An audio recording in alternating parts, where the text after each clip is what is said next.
de Deus, diga amém. Abra a sua Bíblia, é apenas um versículo. O tema é: aproveite o ambiente para a fé. Aproveite o ambiente para caminhar em fé, para ativar a fé, para viver pela fé milagres da parte de Deus. Então aproveite o ambiente, diga amém. Lucas 8:46. Lucas 8:46. Olha o que diz o texto. Contudo, Jesus insistiu: alguém me tocou, porque senti que de mim saiu poder. Quem pode glorificar ao Senhor por sua palavra?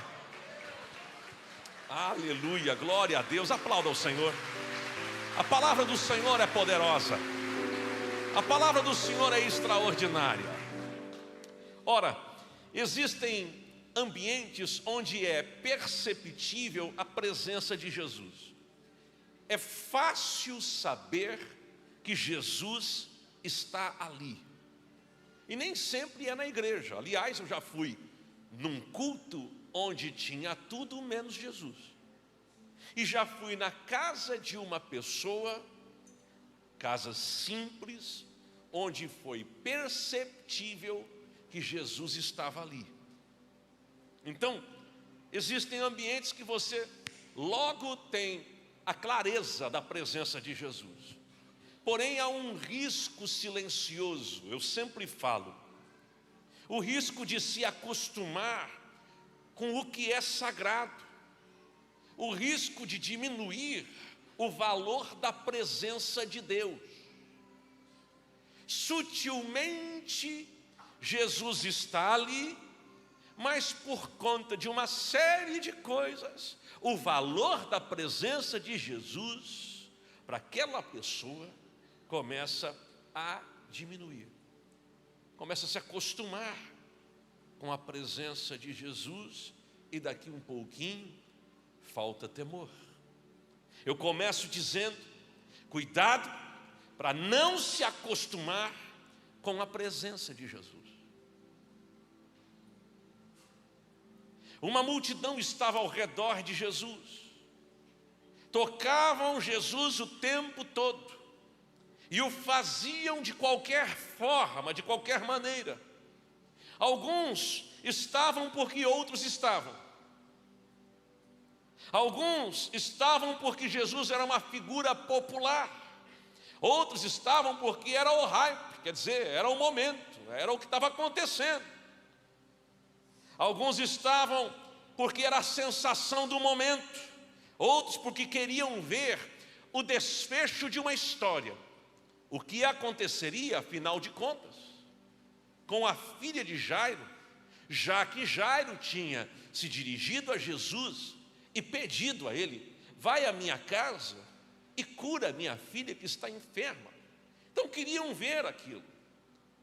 Mas no meio desse contexto, uma mulher estava ali, sabendo que podia acessar o impossível, podia receber de Jesus cura, podia receber de Jesus virtude, poder.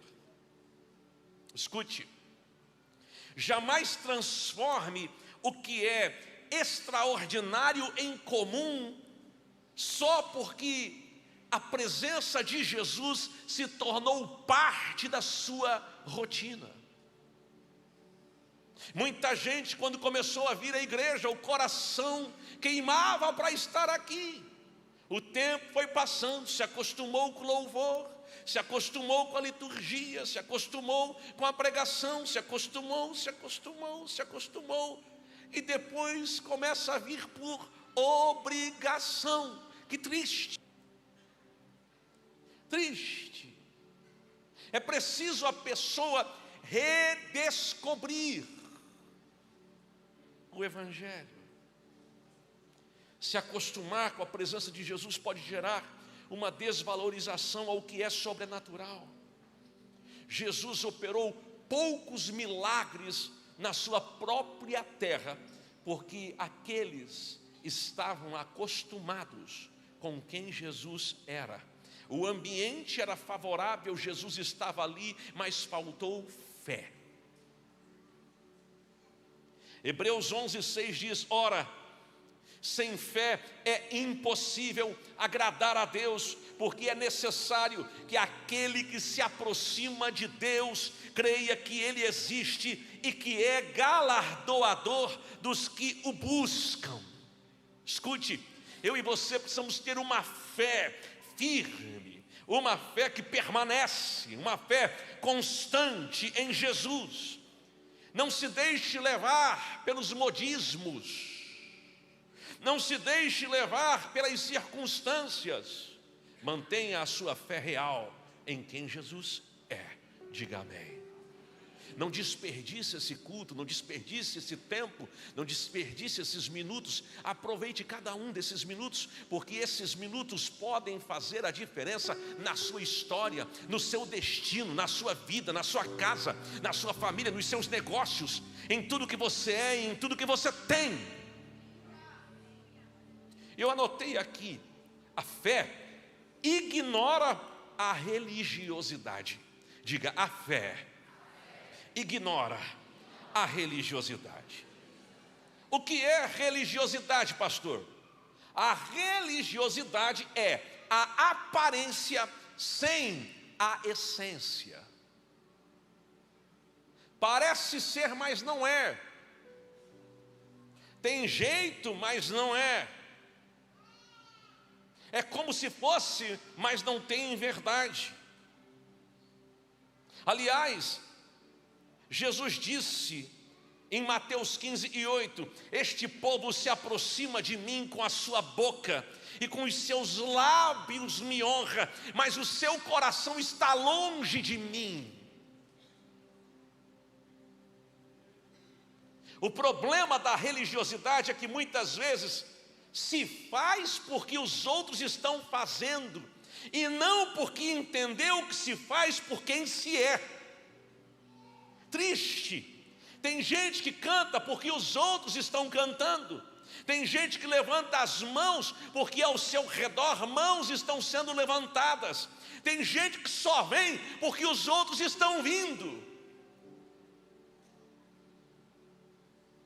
Deus não quer apenas o seu corpo presente. Deus quer você em totalidade diante da sua presença. Uma fé verdadeira vai romper com o ritual, com o rito vazio. Uma fé verdadeira vai levar você a se mover com base num relacionamento profundo com Deus. Eu não sei por que você veio até Jesus. Pode ser por uma ou outra necessidade, pode ser por um problema, porque portas se fecharam, e não tem problema nenhum você ter vindo por causa disso. É o lugar certo para você vir, mas você não vai ficar aqui por causa disso. Você pode ter vindo por causa de uma enfermidade, você pode ter vindo porque uma porta fechou, você pode ter vindo porque situações difíceis surgiram, mas você não permanece por causa disso. Você permanece por causa de quem Ele é, simplesmente por causa de quem Ele é. Ele é santo, Ele é justo, Ele é verdadeiro, Ele é poderoso, Ele é majestoso, Ele é glorioso, Ele é Rei de reis, Senhor dos senhores. Ele está sentado no trono, nas suas mãos há poder, há autoridade. Eu o sirvo, eu o agrado, eu o busco, eu quero mais da sua presença. É por isso que eu estou aqui.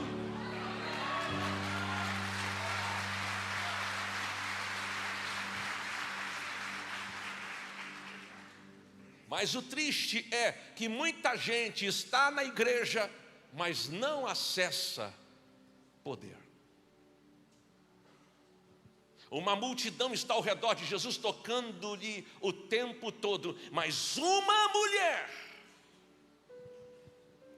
Ela sabia o que era religiosidade, porque os religiosos daquela época a tinham como imunda.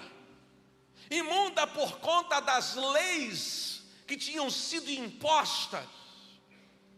Então, ela era rotulada.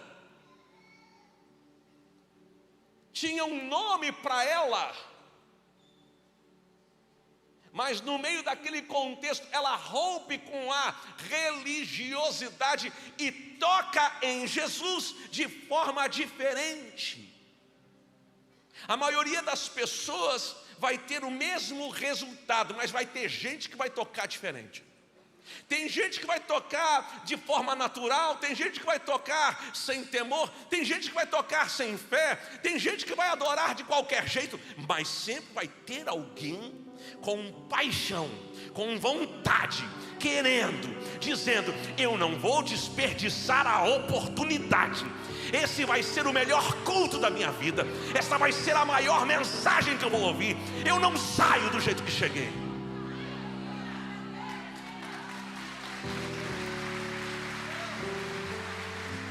As regras da religiosidade condenam, mas a graça de Jesus alcança, perdoa, regenera, restaura, transforma. A graça de Jesus vem sobre a tua vida. Diga amém. Segundo, a fé ignora o sentimento de culpa. Pastor, sim.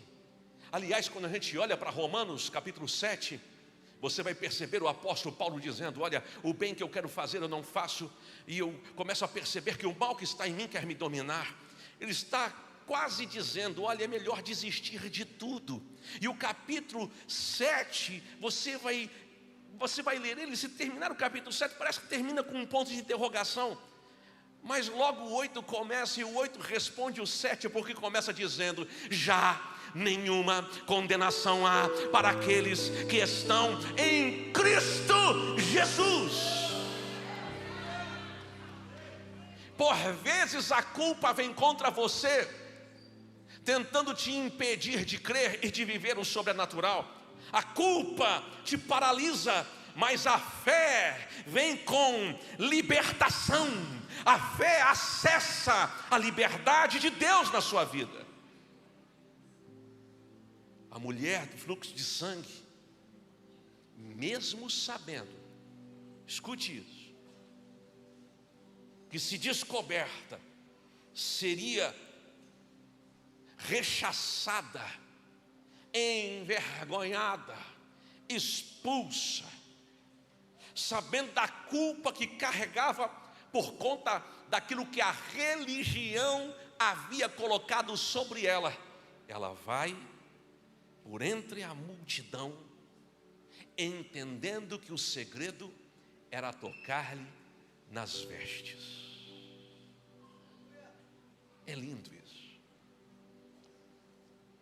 Quem de verdade crê, não fica preso ao que foi, mas caminha na convicção do que Deus é poderoso para fazer. Quem crê não fica olhando para trás, olha para frente. Quem crê diz: quer saber, esta culpa, este peso, eu não carrego mais. Quantas pessoas não rompem na vida, porque elas acham que não merecem.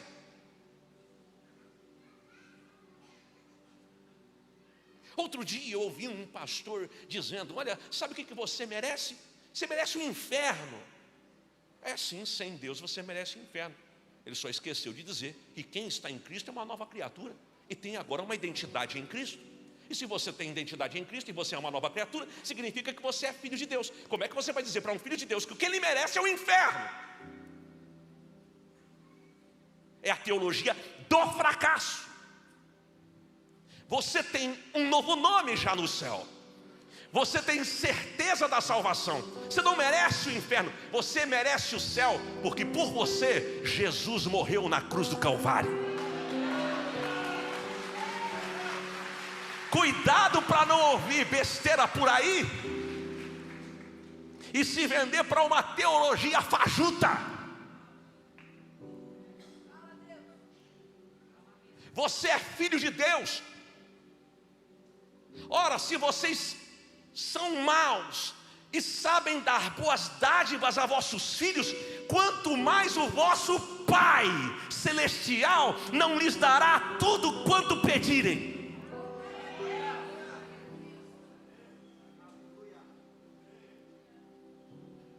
Cuidado, você é filho de Deus. Não permita que a culpa que a religião está produzindo te domine, te escravize. Jesus já te libertou. Se o Filho do homem vos libertar, verdadeiramente sereis livres. Diga amém. Terceiro, a fé ignora o medo da rejeição. O Salmo 27, verso 10 diz: ainda que meu pai e minha mãe me abandonem, o Senhor me acolherá. Oh, Jesus!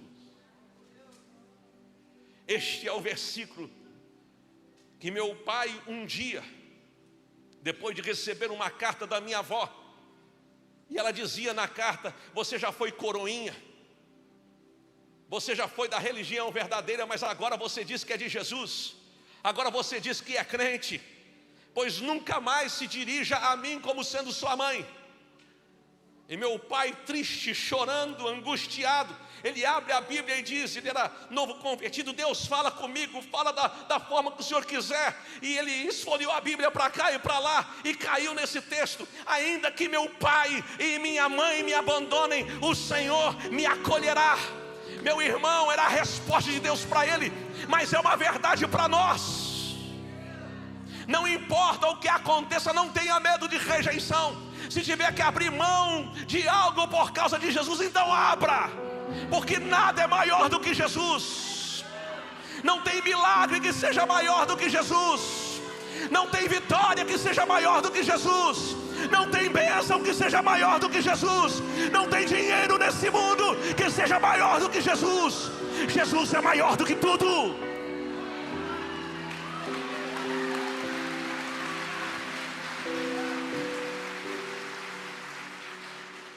Aquela mulher estava acostumada com rejeição. O rótulo que tinham dado a ela é amaldiçoada. Ela carregava uma enfermidade, e aquela enfermidade a caracterizava como imunda segundo a lei de Moisés. Onde ela passava, todo mundo a olhava com desdém. Quem a conhecia questionava o caráter dela, porque era cultural. Se uma pessoa está enferma, é porque alguma coisa ela fez de errado. É como nos tempos que estamos vivendo. Não, o que ele fez errado para dar isso, para dar aquilo, para acontecer tal coisa? É assim que os religiosos, é assim que os fariseus desse tempo fazem. Ela estava acostumada, mas ela sabia que aquela era a sua oportunidade, e ela agiu. Ela agiu, ela foi, ela toca. E o mais incrível é que quando ela toca, sai de Jesus poder. E Jesus sabe que saiu poder. E Jesus começa a perguntar: quem me tocou? Quem me tocou? Ela tinha medo de ser rejeitada. Imagine, se alguém disser: olha, uma imunda tocou em Jesus, agora Jesus é imundo. Imagine como seria. Mas não dá para esquecer que essa mulher tocou em Jesus, mas um dia Jesus tocou num leproso. E a lepra caminhava perto dessa ideia do fluxo de sangue. Era imundo também. Mas quando Jesus toca o leproso, não é Jesus que fica leproso, é o leproso que fica curado. O problema da religiosidade é que sempre está prevendo que o pior vai acontecer com quem é bom. Mas para quem anda com Jesus, a gente tem uma previsão: o que é bom sempre vai tocar quem está mal, e quem está mal vai ficar bom, porque foi tocado pelo poder de Deus. A natureza de Jesus não é mudada por causa das nossas circunstâncias, limitações, fracassos, fraquezas, pecados, erros, enfermidades, imundícia. Não. a natureza de Jesus não sofre nenhum dano. A natureza dele permanece intacta. Se ele toca, a rejeição acaba. Se ele toca, a culpa vai embora. Se ele toca, a religiosidade se torna fútil. E eu vou dizer uma coisa para você: se você toca, ou ele te toca. Porque aqui nesta noite tem gente que está tocando em Jesus pela fé, mas também tem gente que está sendo tocada por ele. O importante é que toda vez que você tem um encontro com Jesus, alguma coisa vai acontecer na sua vida. Você não consegue continuar sendo o mesmo. Diga amém.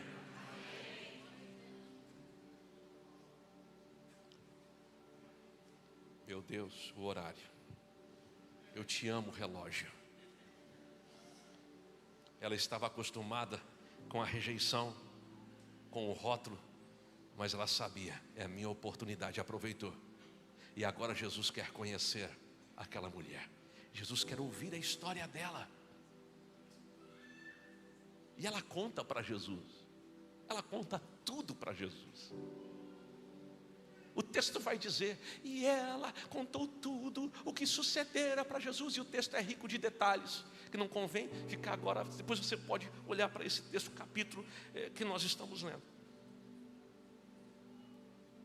O importante é que a rejeição acaba quando você se encontra com Jesus. A rejeição acaba quando você se encontra com Jesus. A rejeição acaba quando você se encontra com Jesus. Olhe para alguém que está do seu lado e diga assim: a rejeição acaba, a culpa acaba quando você se encontra com Jesus.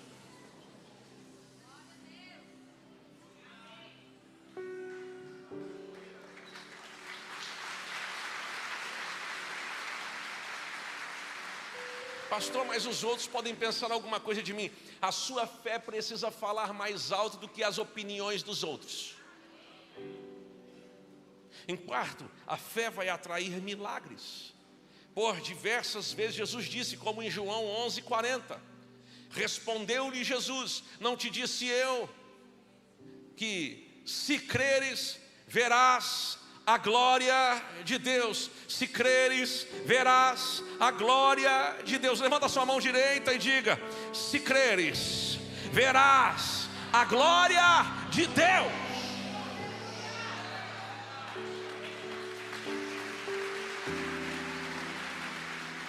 Pode acontecer de alguém receber milagres sem ao menos crer.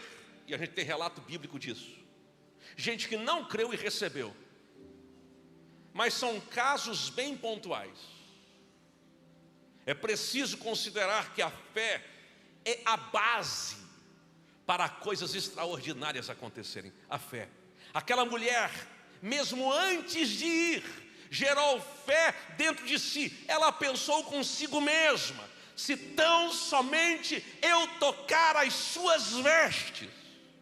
Sabe o que eu quero trazer para você aqui? Um recado para os próximos cultos.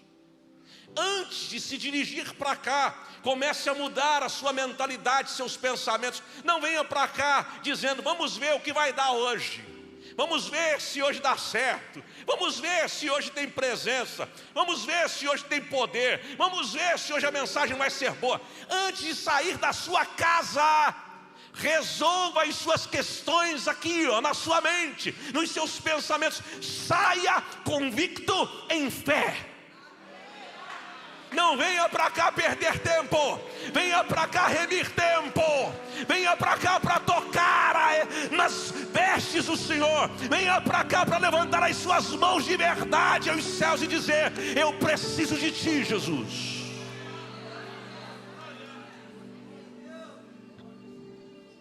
O céu responde à sua fé. Mesmo que você esteja em meio a uma grande multidão. E eu quero concluir dizendo: seja mais do que um recebedor de milagres. Seja mais. Você não foi chamado por Deus para ser apenas um beneficiário de bênçãos. Você foi chamado por Deus para ser morada. do Espírito Santo. Pense no que aconteceu àquela mulher depois do seu encontro com Jesus. O que aconteceu com ela é o que acontece com a gente. O que aconteceu com ela é o que acontece com a gente. Ela teve a sua dignidade restaurada. Os rótulos acabaram. O perdão se manifestou. O que era a maldição agora se tornou bênção. A vergonha foi transformada em dupla honra. Antes olhavam e diziam: lá vai uma mulher sofrida, olha para ela, imunda. Mas agora, lá vai uma mulher que foi curada, que foi restaurada, cuja saúde foi restituída. O que acontece? A vergonha é transformada em honra, a tristeza se faz alegria. Imagine ela, semblante descaído, mas agora, alegria nos próprios olhos. Toda vez que você se encontra com Jesus, o teu semblante muda. O que era tragédia, agora é triunfo. O que era tragédia, agora é triunfo. O que era uma história triste, de frustração e de perdas, agora se torna um testemunho. É isso que Deus faz quando nós nos encontramos com Ele. Todos aqui têm um testemunho de antes e depois de Cristo. Quando você encontrou Cristo, sua vida foi transformada completamente, porque é isto que Jesus faz, e é isto que está acontecendo com você agora, aqui nesse lugar. Porque esta palavra foi ministrada, e esta palavra encontrou lugar no seu coração, e porque encontrou lugar no seu coração, você não sai daqui como você chegou. A presença do Senhor te toca, a presença do Senhor se torna acessível a você, e a presença do Senhor muda completamente a sua história. Diga amém. É a sua oportunidade. Eu quero que você fique de pé, que você coloque a mão no seu coração. O Espírito Santo está aqui.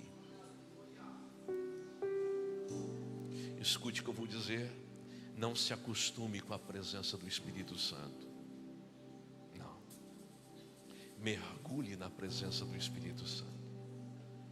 Busque cada dia mais e mais se aprofundar no seu relacionamento com Jesus através de sua palavra. Se envolva cada vez mais com a presença do Senhor. Coloque a mão no seu coração, feche os teus olhos.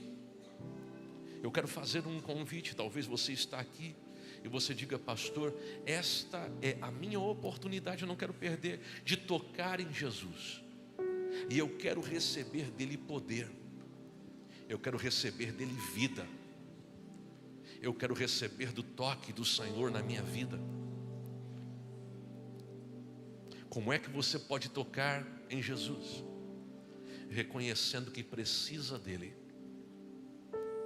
entregando o seu coração, entregando a sua vida a Jesus, dizendo: Jesus, eu preciso de ti,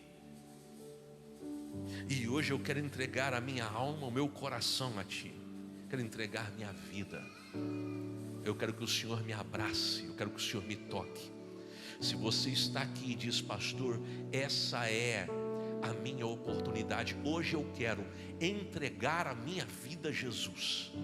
Aí onde você está, se você deseja isso, levante uma de suas mãos aos céus bem alto, para que eu possa ver. Você quer entregar sua vida a Jesus? Onde mais? Onde mais? Eu sei que há mais pessoas. Você quer entregar sua vida a Jesus? Assim, para que eu possa ver, bem alto, bem alto. Por favor, você que levantou a sua mão, saia do teu lugar, vem aqui à frente agora. Vem cá, você que levantou sua mão, isso, vem.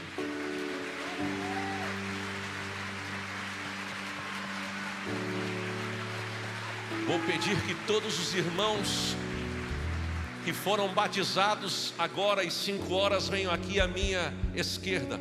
Todos os que foram. E você que levantou sua mão, vem cá. Vem aqui. Vem cá.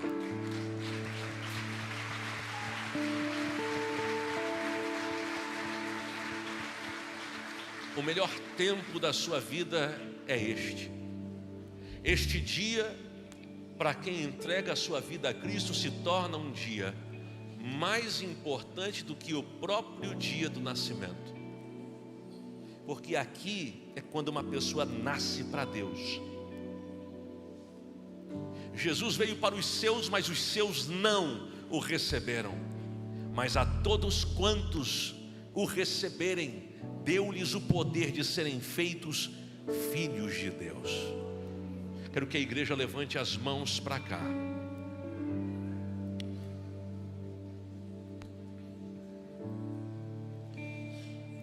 Você que está aqui, faça assim com as suas mãos. Vou pedir que toda a igreja repita esta oração. E vocês que estão aqui com toda sinceridade, ore comigo, diga: Senhor Jesus, eu entrego minha vida a Ti. Perdoa os meus pecados, perdoa minhas iniquidades. Eu entrego o meu coração ao Senhor. Eu creio que Tu és o Senhor e o meu Salvador. Eu reconheço que o Senhor morreu por mim, que o meu nome seja inscrito no livro da vida. E enquanto eu viver, quero estar na Tua presença. Jesus, eu oro por cada pessoa que está diante do Teu altar. Eu declaro vida e vida em abundância. Eu declaro alegria ao invés de tristeza. Eu declaro triunfo ao invés de tragédia. Eu declaro sobre a vida destas pessoas as muito ricas bênçãos espirituais que estão na Tua palavra. Eu digo que um novo tempo está surgindo de salvação, de restauração e de milagres para a glória do Teu nome. Eu oro, Jesus, em Teu nome. Todos digam amém e amém. Aplauda ao Senhor. Olha isso, vocês que estão aqui, ó, olha isso. Esse pessoal, essa equipe tem um presente para vocês. Por favor, sigam a nossa equipe aqui, enquanto o pastor Marcos vem cá. Oh, aleluia. Quem foi abençoado hoje, diga amém. Levanta o mais alto que você pode as suas mãos. Levante mais alto que você pode. Você não está levantando as mãos apenas porque eu estou dizendo levanta as suas mãos. Você está levantando as suas mãos porque você sabe. Você sabe. Levantar as mãos é sinal de se render, de se entregar, de entregar o controle, de entregar tudo nas mãos do Senhor. Diga a Ele: eu preciso de Ti, Senhor. Eu preciso da Tua presença. Eu preciso do Teu toque. Diga: eu não quero sair daqui do mesmo jeito. Espírito de Deus, vem sobre o Teu povo, vem sobre os Teus filhos. Eu declaro vida e vida em abundância. Eu declaro milagre, Senhor, provisão nesses dias. Eu declaro o sobrenatural do Senhor na vida dos Teus filhos, no nome de Jesus. E todos digam amém e amém. Vai na bênção em nome de Jesus.